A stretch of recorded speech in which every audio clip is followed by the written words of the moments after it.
ईमानदार लकड़हारा और जादुई दरख्त। एक बहुत पुराने जमाने में एक छोटे से गांव में अली नामी एक गरीब लकड़हारा रहता था। वो अपनी बूढ़ी माँ के साथ एक छोटी सी झोंपड़ी में रहता था।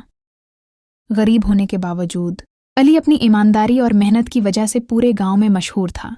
वो रोजाना करीबी जंगल में लकड़ियां काटने जाता और उन्हें शहर में बीच कर जो कुछ मिलता उसी से अपना और अपनी माँ का पेट पालता था। एक दिन जब वो जंगल में एक सूखे हुए पुराने दरख्त को काट रहा था तो उसकी कल्हाड़ी एक खोखली जगह पर लगी। जब उसने गौर से देखा तो उसे दरख्त के तने के अंदर एक छोटा सा पुराना संदूक नजर आया। उसने बड़ी मुश्किल से वो संदूक बाहर निकाला और जब उसे खोला तो उसकी आंखें हैरत से खुली की खुली रह गईं। संदूक सोने के सिक्कों से भरा हुआ था। एक लम्हे के लिए अली के दिल में लालच आया। उसने सोचा कि उस सोने से उसकी सारी गुर्बत दूर हो जाएगी, वो अपनी माँ का बेहतर इलाज करवा सकेगा और एक अच्छा घर बना सकेगा। लेकिन फिर उसके ज़मीर ने उसे मलामत की।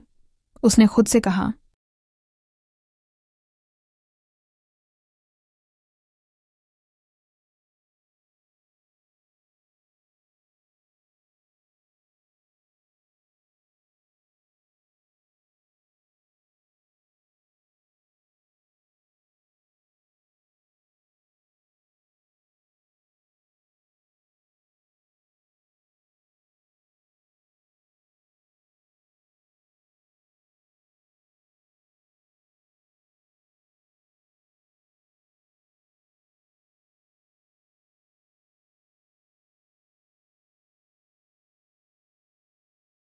ये सोना मेरा नहीं है।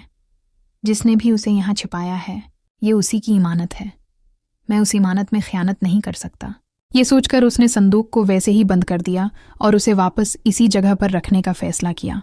लेकिन जब वो संदूक बंद कर रहा था तो उसकी नज़र एक छोटी सी चमकदार चीज़ पर पड़ी। वो सोने के सिक्कों के बीच में एक अजीब सा बीज था। वो बीज ऐसा चमक रहा था जैसे कोई सितारा हो। अली ने सोचा कि सोना तो पुराया है, लेकिन शायद ये एक बैज ले जाने में कोई हरज नहीं।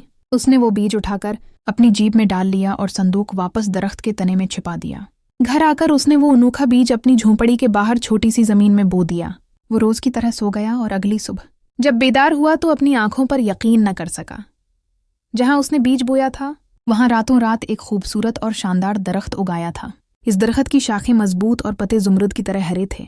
लेकिन सबसे हैरतअंगेज बात यह थी कि उस पर फलों की जगह छोटे छोटे चमकदार हीरे और जवाहरात लगे हुए थे। अली और उसकी माँ ये देखकर दंग रह गए। तभी वहां एक नौरानी चेहरे वाले बुजुर्ग नमोदार हुए। उन्होंने अली से मुस्कुराकर पूछा, बेटा क्या तुम इस दरख्त के मालिक हो? अली ने ईमानदारी से उन्हें सारा किस्सा सुना दिया कि किस तरह उसे सोने से भरा संदूक मिला और किस तरह उसने सोने को छोड़कर सिर्फ एक बीज ले लिया। बुजुर्ग ये सुनकर बहुत खुश हुए और बोले, अली मैं तुम्हारी ईमानदारी का इम्तिहान ले रहा था। वो सोना एक आजमाइश थी और ये बीज एक इनाम, जो कि तुमने लालच को अपने ऊपर हावी नहीं होने दिया। इसलिए कुदरत ने तुम्हें तुम्हारी नेकी का फल दिया है। ये जादुई दरख्त अब तुम्हारा है। इसके फल हमेशा तुम्हारी ज़रूरियात पूरी करेंगे, लेकिन याद रखना इसकी दौलत को हमेशा नेकी और दूसरों की भलाई के लिए इस्तेमाल करना। ये कहकर वो बुजुर्ग गायब हो गए। अली ने उस दिन के बाद इस दरख्त की दौलत से न सिर्फ अपनी ज़िंदगी बेहतर बनाई बल्कि पूरे गाँव वालों की मदद की। उसने गाँव में एक कनवा खदवाया, गरीबों के लिए घर बनवाए और ज़रूरतमंदों की हर तरह से मदद की। वो अमीर होकर भी वैसा ही नेक और ईमानदार रहा जैसा पहले था। इस कहानी से ये सबक मिलता है कि ईमानदारी सबसे बड़ी दौलत है और नेकी का फल हमेशा मीठा होता है।